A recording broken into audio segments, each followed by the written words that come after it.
Hello friends, कैसे हैं आप सब। मैं इस वीडियो में टोटल 5 स्टॉक्स डिस्कस करने वाला हूं जो काफ़ी इंटरेस्टिंग लग रहे हैं एट दिस पॉइंट।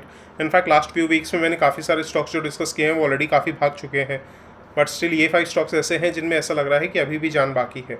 उससे पहले मार्केट्स की थोड़ी बातें करेंगे, देखेंगे कि मार्केट्स कहाँ स्टैंड करता है, नेक्स्ट फ्यू डेज़ में मार्केट्स कहाँ मूवमेंट दे सकता है। तो यही, अगर आपको वीडियो समझ में आए, वीडियो अच्छा लगे तो please do like, share and subscribe. And अगर आप टेलीग्राम चैनल पे नहीं हैं तो ज्वाइन कर सकते हैं, लिंक डिस्क्रिप्शन में मिल जाएगी आपको। वहाँ मैं रेगुलर अपडेट्स डालने की कोशिश करता हूँ।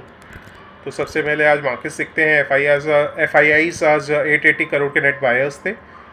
समहाउ वेबसाइट या मेरे लैपटॉप में कोई प्रॉब्लम है जिसकी वजह से पूरा डिटेल्स ढंग से नहीं आ रहा, बट स्टिल DIIs भी आज 351 करोड़ के बायर्स थे। लास्ट फ्यू डेज से FIIs नेट बायर्स बन रहे हैं, जो कहीं ना कहीं मार्केट्स के लिए थोड़ा पॉजिटिव हो जाता है। एंड एडवांस डिक्लाइन रेशियो अगर देखें तो 1.14 का था, ओवरऑल अच्छा था। एंड उसके बाद अगर निफ्टी 50 देखें तो 0.14% ऊपर था, mid cap 0.38% up, small cap 0.28% up. और उसके बाद अगर सेक्टर्स की बात करें तो रियलिटी सबसे ज़्यादा भागा है आज, स्पेसिफिकली इसलिए क्योंकि RBI ने पॉज दिया है इंटरेस्ट रेट में, जो रियल एस्टेट सेक्टर के लिए काफ़ी पॉजिटिव हो जाता है। नेगेटिव में देखें तो PSU बैंक्स आज भी नेगेटिव में थे। इनफैक्ट लास्ट फ्यू वीक से PSU बैंक्स अंडर परफॉर्म कर रहे हैं। तो अगर मार्केट्स में रैली सस्टेन करनी है तो PSU बैंक्स को लीड करना ज़रूरी हो जाएगा।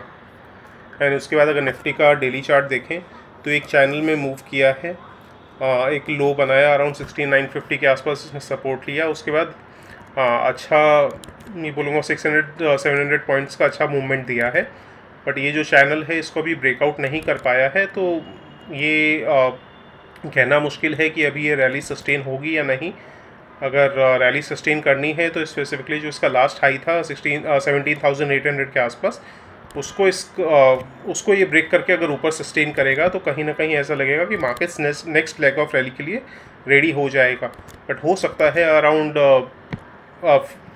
फ्यू डेज़ और वीक्स मार्केट्स इस लेवल के आसपास कंसोलिडेट करें, तो वो भी कोई नेगेटिव पॉइंट नहीं है। बट स्टिल मुझे जो लगता है स्टॉक स्पेसिफिक एक्शन काफ़ी देखने को मिलेगा। एंड वो ऑलरेडी अपने देख रहे हैं, काफ़ी सारे स्टॉक्स अच्छे खासे भाग चुके हैं, स्पेसिफिकली जिनमें बहुत ज़्यादा प्रेशर देखने को मिल रहा था। एंड US मार्केट्स की बात करें अभी तो डाउ जोन्स फ्लैट है, नेस्डैक 0.7% डाउन है, 0.44% डाउन है S&P 500।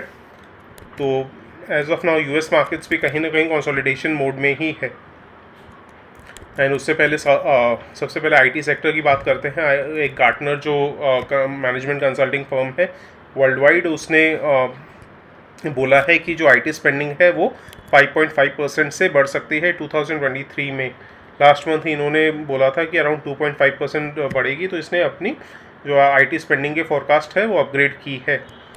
तो ये पॉजिटिव हो सकता है IT स्पेंडिंग के लिए, बट स्टिल IT सेक्टर अभी उतना ज़्यादा भागने को रेडी नहीं है। बट स्टिल जो अच्छे स्टॉक्स है, अच्छे वैल्यूएशन पे मिल रहे हैं, उन पे आपकी फोकस रहना ज़रूरी है, क्योंकि स्पेसिफिकली सबसे ज़्यादा सेक्टर में जब नेगेटिविटी होती है वही अच्छा टाइम होता है अच्छे स्टॉक्स एक्यूमुलेट करने के लिए।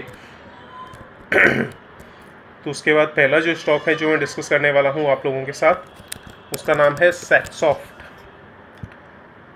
इनफैक्ट मेंबर्स के साथ तो ये 95 लेवल्स के आसपास डिस्कस हुआ था फ्यू मंथ्स बैक। एंड वहाँ से आप देख रहे हैं 95 से 160 लेवल्स पे पहुँच गया है, ऑलमोस्ट 70% का राइज ऑलरेडी देखने को मिल चुका है। बट स्टिल ये अभी भी स्ट्रॉन्ग जा रहा है। आप स्क्रीनर पे जाकर अगर इसका डेटा चेक करेंगे तो कंसिस्टेंटली कंपनी अच्छा परफॉर्म कर रही है। US और यूरोप में काफ़ी ज़्यादा प्रेशर था, रिसेशन जैसे हालात थे, उसके बावजूद कंपनी दिसंबर क्वार्टर के भी रिजल्ट्स आप देखेंगे तो कंसिस्टेंटली रेवेन्यूज़ इंक्रीज़ हो रही है, प्रॉफिट्स इंक्रीज़ हो रहे हैं, जिसकी वजह से स्टॉक में आप देख सकते हैं अच्छी खासी रैली भी आई है। एंड स्टिल जो इसका लास्ट टाइम का हाई था अराउंड 157-158 का, उसको इसने ब्रेक करके ऊपर की तरफ ब्रेकआउट दिया है, तो ये पॉजिटिव हो सकता है।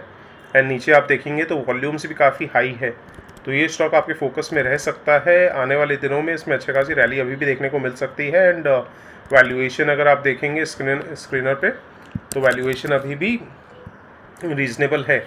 स्टॉक प्राइस अर्निंग्स रेशियो जो है PE 22.7 के आसपास है, पेग रेशियो 0.76 के आसपास है। As long as PEG ratio 1 के नीचे होता है, मुझे लगता है स्टॉक कहीं ना कहीं अंडर वैल्यूड है। उसके बाद नेक्स्ट जो स्टॉक है वो है KEI इंडस्ट्रीज़। अगर रियल एस्टेट सेक्टर में रिवाइवल होता है तो KEI इंडस्ट्रीज जैसी कंपनीज़ को काफ़ी फ़ायदा मिल सकता है जो वायर्स एंड केबल्स में डील करती हैं। एंड आप इसमें देखेंगे कि ये स्टॉक इसका अनोखा मूवमेंट है, इसको मैं काफ़ी दिनों से ट्रैक कर रहा हूँ। इसमें क्या होता है, एक रेंज में पहले मूव करता है। पहले जैसे इसकी रेंज थी 1400 टू 1600, उसके बीच में ये मूव कर रहा था। फिर इसने 1600 के ऊपर ब्रेकआउट दिया तो 1600 टू 1700 के बीच में मूव करने लगा। अभी ये 1700 को ब्रेकआउट दे चुका है, तो अब इसका 1700 इंपॉर्टेंट सपोर्ट बन चुका है।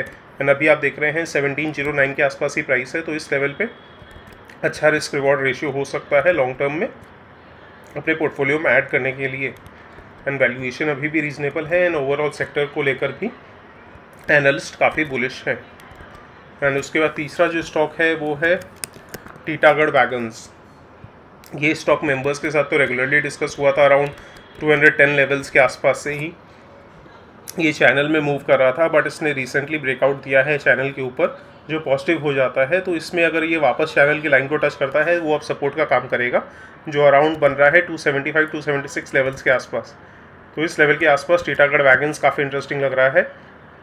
एंड स्पेसिफिकली इस सेक्टर में काफ़ी टेलविंड्स हैं। स्पेसिफिकली जो वंदे भारत ट्रेन्स है, स्पेसिफिकली मेंबर्स के साथ दिसंबर में डिस्कस हुआ था कि वंदे भारत ट्रेन्स के लिए टीटागढ़ वैगन्स प्राइस कोटेशन दी है। अगर वो अप्रूव हो जाती है या सिलेक्ट किया जाता है तो टीटागढ़ वैगन्स में अच्छा खासा मूवमेंट आ सकता है।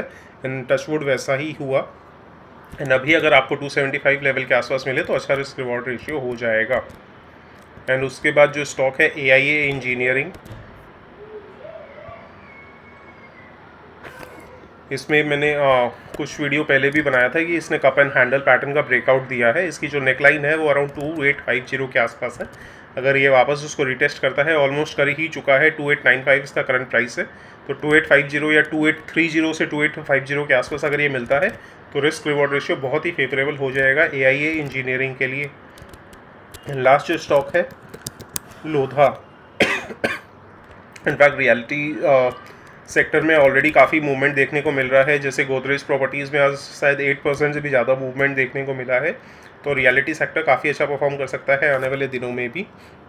एंड इसमें आप देखेंगे तो फर्स्ट टाइम इसमें अच्छा खासा मूवमेंट दिया था, जो इसने लो बनाया था अराउंड 700 के आसपास। उसके बाद अचानक से within a week 1000 cross कर गया था, बट वापस इसने रिटेस्ट किया है अराउंड 770 के पास, 790 के पास वापस गिरा। एंड फिर से ही अच्छा मूवमेंट देके अभी 940 के आसपास खड़ा है। एंड इसकी जो बिजनेस अपडेट आई है वो भी काफ़ी पॉजिटिव आई है। इंटरेस्ट रेट जो हॉल्ट हुई है वो भी काफ़ी पॉजिटिव हो जाती है। At the same time Lodha भी डेट रिड्यूस करने में भी काफ़ी फोकस कर रहा है, जो अगेन काफ़ी पॉजिटिव हो जाता है लोधा जैसी कंपनी के लिए। तो ये स्टॉक भी आप अपनी फोकस में रख सकते हैं, काफ़ी इंटरेस्टिंग हो सकता है आने वाले दिनों में। एंड 5 स्टॉक्स ऑलरेडी हो गए हैं। डेटा पैटर्न्स एक और स्टॉक है जो मैं आप लोगों के साथ डिस्कस करना चाहता हूँ, क्योंकि डेटा पैटर्न्स ने रिसेंट क्वालिफाइड इंस्टीट्यूशनल प्लेसमेंट की है, जिसमें इसने फंड्स रेज किए हैं अलग अलग पर्पस के लिए। Excuse me. स्पेसिफिकली इस कंपनी का फोकस है डेट रिड्यूस करने में, जो पॉजिटिव हो जाता है। At the same time new product development में भी इसका फोकस है, तो कंपनी एक्सपेंशन कर रही है। एंड स्पेसिफिकली डिफेंस सेक्टर भी जो गवर्नमेंट का फोकस है, उसकी वजह से इसके प्रोडक्ट्स की डिमांड अच्छी खासी रह सकती है। तो डेटा पैटर्न्स एक और स्टॉक है जो आप फोकस में रख सकते हैं। बट मैं बहुत ज़्यादा अभी इस पे ऊपर फोकस नहीं कर रहा हूँ, क्योंकि वैल्यूएशन बहुत हाई है। वैल्यूएशन हाई होने से क्या होता है कि एक्सपेक्टेशंस बहुत ज़्यादा हो जाती हैं। अगर वो एक्सपेक्टेशन रिजल्ट्स के तौर पे दिखती रहे तो अच्छा है, लेकिन अगर रिजल्ट्स थोड़े से भी ऊपर नीचे आएंगे तो स्टॉक में अच्छी खासी बीटिंग देखने को मिल सकती है। इसका आई थिंक जो प्राइस अर्निंग्स रेशियो है वो 60 से ऊपर है, बट स्टिल इसका जो पेग रेशियो है वो 0.39 के आसपास ही है। तो ये काफ़ी पॉजिटिव हो जाता है कि प्राइस अर्निंग्स ग्रोथ रेशियो 0.39 के आसपास ही है, बट स्टिल थोड़ा सा रिस्क ज़्यादा हो जाता है। तो जो ग्रोथ पे प्ले करना चाहते हैं उसके लिए डेटा पैटर्न्स काफ़ी इंटरेस्टिंग हो सकता है। मैं पर्सनली भी इन्वेस्टेड हूँ, मुझे लगता है कंपनी आने वाले दिनों में भी काफ़ी अच्छा करेगी। उसके बाद कुछ और स्टॉक्स हैं जो मैं डिस्कस करता रहता हूँ, बट वो सिर्फ मेंबर्स के साथ डिस्कस करता हूँ क्योंकि उनमें रिस्क ज़्यादा होता है। जैसे फॉर एग्जांपल परमानेंट मैग्नेट्स, ये अराउंड मैंने मेंबर्स के साथ डिस्कस किया था 600 लेवल्स के आसपास, यानी इस यहाँ पे या यहाँ पे डिस्कस किया था जब इसका प्राइस 600 के आसपास था। एंड आज इसने 1000 लेवल्स को टच किया है, तो अगेन ये काफ़ी पॉजिटिव हो जाता है। बट स्टिल इस लेवल पे ये थोड़ा सा ओवरबॉट है। आप नीचे RSI देख सकते हैं, अराउंड 75 के ऊपर है। तो इस लेवल पे मैं नहीं बोलूँगा आप ऐड करें। एंड स्पेसिफिकली ये सब जो स्टॉक्स होते हैं, जो माइक्रो कैप स्टॉक्स होते हैं, वो सिर्फ मेंबर्स के साथ ही डिस्कस करता हूँ, क्योंकि उनमें रिस्क ज़्यादा हो जाता है। तो जस्ट इन केस अगर कुछ भी गड़बड़ होती है या स्टॉक्स में कोई भी प्रॉब्लम होती है, तो मेंबर्स को मैं तुरंत अपडेट करके दे सकता हूँ व्हाट्सएप ग्रुप पर। उस पर ही एक और स्टॉक है जो मेंबर्स के साथ डिस्कस हुआ था, आई थिंक 500 लेवल्स के आसपास, वॉरी रिन्यूएबल टेक्नोलॉजीज़। यहाँ कहीं डिस्कस हुआ था जब इसका प्राइस 490 के आसपास था, एंड अभी आप देख सकते हैं 890 पहुँच गया है। तो इसमें भी ऑलमोस्ट 70% का रिटर्न्स देखने को मिला है। एंड ऐसे ही एक माइक्रो कैप स्टॉक जो मैंने वेरी रिसेंटली डिस्कस किया है मेंबर्स के साथ, उसमें ऑलरेडी 15-20% का मूवमेंट आ गया है विद इन अ वीक और सो।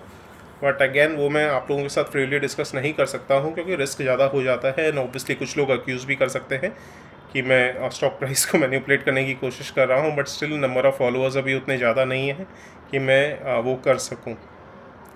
तो चलिए, thank you so much for watching. अगर वीडियो अच्छा लगा हो तो please like share and subscribe. And हो सकता है थोड़ा सा वीडियो की ऑडियो प्रॉब्लम हो, क्योंकि मेरा गला बैठा हुआ है। शायद अभी टेस्टिंग करवानी है, कोविड जैसे सिम्टम्स लग रहे हैं। तो आई होप जल्दी ठीक हो जाऊँ। एंड अभी आइसोलेट करने की सोच रहा हूँ अपने आप। तो चलिए, वीडियो अच्छा लगा हो तो please to like share and subscribe. मिलते हैं नेक्स्ट वीडियो में। Thank you so much for watching this video.